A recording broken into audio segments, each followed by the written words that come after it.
Hello! Bienvenue à un cours d'interférométrie. Aujourd'hui, nous allons découvrir ce qu'est un interféromètre. Un interféromètre est un dispositif extraordinaire puisqu'il permet de faire des choses incroyables. Avec un interféromètre, on peut contrôler la qualité des lunettes, être sûr qu'ils soient bien bombés, ce qu'on appelle convexe, ou bombés vers le bas, concave, selon les besoins de la personne, selon si elle voit mieux de près ou de loin, selon en tout cas ce qu'on veut des lunettes. On peut aussi faire avec un interféromètre un contrôle de qualité de miroir, par exemple. Vous regardez dans la salle de bain, on aimerait bien que son visage ne soit pas déformé. Et bien pour contrôler la planéité du miroir, on va utiliser un interféromètre. Alors, je vais aujourd'hui vous présenter l'interféromètre le plus répandu, qui est l'interféromètre de Michelson.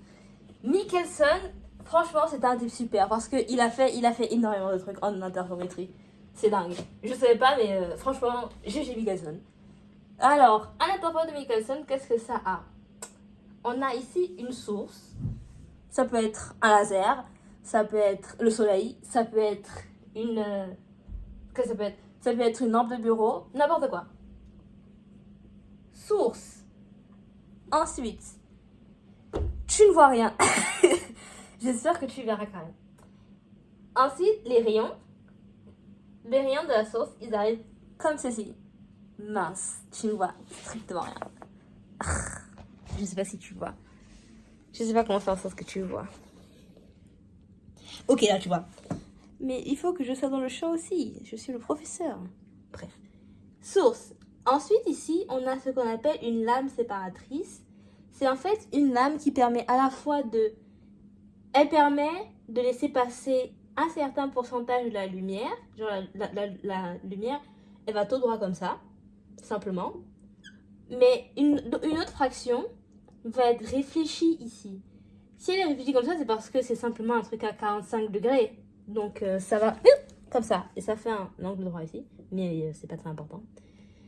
En tout cas, voici ce que fait la séparatrice. Ça peut être une séparatrice, on dit 50-50. 50% de la lumière de la source va venir ici. Et 50 autres ici. Ça peut être 30, 70. Peu importe. Souvent, on prend 50-50. C'est beaucoup mieux. Ensuite, ce qu'on va faire, c'est qu'on va placer un miroir ici.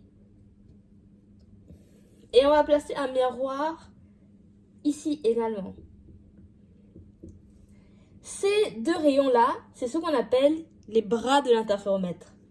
Donc, on a une certaine distance ici, L2, pour le miroir qu'on va appeler M... Non, on va appeler... On s'en fout, mais on va l'appeler M1. Et ici, L1.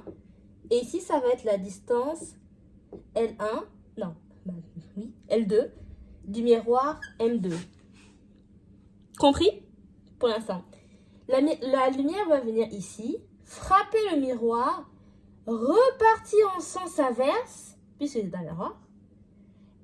Ici, elle va encore rencontrer la séparatrice qui, on se rappelle, laisse passer la lumière, une certaine fraction de la lumière, mais la réfléchit également. Comme la lumière a fait premièrement en venant de la source pour aller sur le miroir M2. Et une partie va être transmise. Même chose va se passer pour la lumière qui est dans M2. Donc, elle arrive sur le miroir M2, elle est réfléchie sur le miroir, une partie transmise, mais on s'en fout. Enfin, pardon, une partie plutôt réfléchie, on s'en fout. Et ici, c'est la partie plutôt transmise qui va nous intéresser.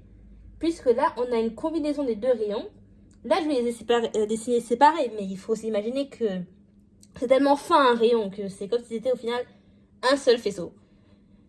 Et ici, on va placer un détecteur. Le détecteur, ça peut être ton œil.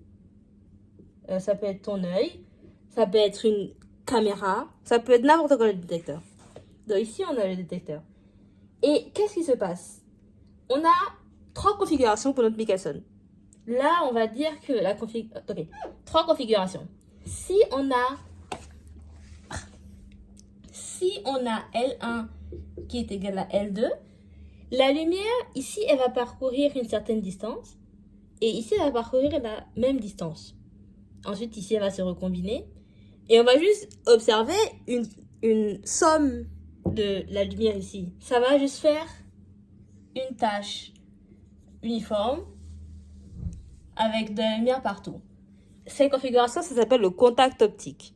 Parce que les deux chemins sont égaux, la lumière elle parcourt la même distance ici et la même distance là. Elle rencontre les mêmes obstacles, c'est-à-dire juste de l'air par exemple. Les miroirs sont identiques. Elle fait la même, que ça se passe ici ou ici, c'est la même chose. Et on observe juste une tâche comme ça. Le contact optique, il n'y a pas d'interférence. Je pourrais t'expliquer ensuite ce qu'est une interférence. Ensuite, le deuxième cas de figure, L1 différent de L2. Si par exemple L1 est plus grand que L2, c'est comme si, en faisant une symétrie du miroir ici par rapport à la droite là, c'est comme si on avait M1, qu'on peut appeler M1', qui était ici, et qu'au final la lumière, vraiment, il faut s'imaginer que c'est comme si, parce que la lumière, elle va pas faire ce que je vais dessiner là, c'est vraiment comme si elle faisait. Elle vient ici, elle va sur M2, et ici, elle va parcourir une distance en plus pour atteindre le miroir M1, et ensuite se réfléchir. Cette distance-là, elle s'appelle, on peut l'appeler E, et puisque la lumière pour arriver sur M1, elle va d'abord parcourir une fois E en plus et une deuxième fois E pour faire l'aller-retour, on va introduire ce qu'on appelle une différence de marche, notée delta, qui va être égale à la différence en fait des distances que parcourt la lumière sur les deux chemins. Sur ce chemin-là, au final, la lumière elle parcourt, ici elle parcourt L2 pour arriver sur le miroir M2. Donc on a L2 moins la distance qu'elle va parcourir pour arriver sur M1. Et pour arriver sur M1, on voit bien qu'elle parcourt L2 plus 2 fois la petite distance E parce qu'elle fait un aller-retour. Donc ça va être moins L2 moins 2E. Non, plus 2E. Les L2 s'en vont et donc delta, ok, on va dire en valeur absolue, c'est 2E. Et donc, quand on a une différence de marche entre des rayons, quand ils arrivent sur le détecteur, ils vont pas juste se combiner et faire cette teinte-là, uniforme. Ils vont faire, dans cette configuration, ce qu'ils vont faire, ce sont des anneaux. Et ces anneaux, c'est ce qu'on appelle des interférences. En fait, il faut imaginer, ils vont être sombres.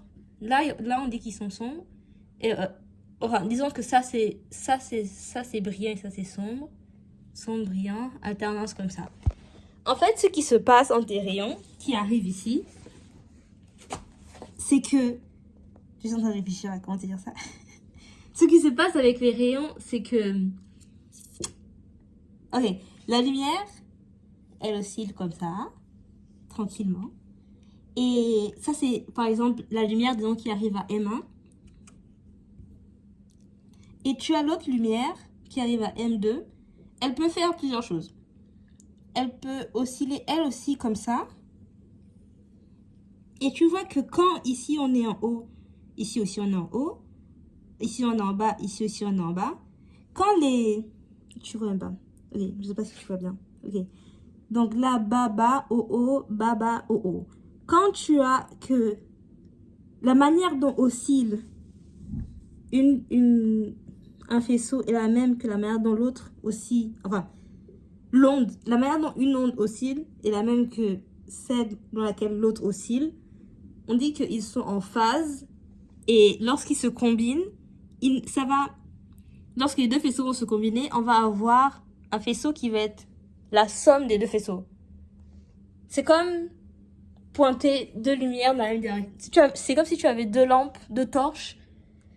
Tu en pointes une et dans une direction et tu viens pointer l'autre. Ça va être plus lumineux, simplement. Et c'est là que tu as les anneaux sombres. Non, pardon, les anneaux clairs qui sont des franges brillantes et donc des franges d'interférence constructives.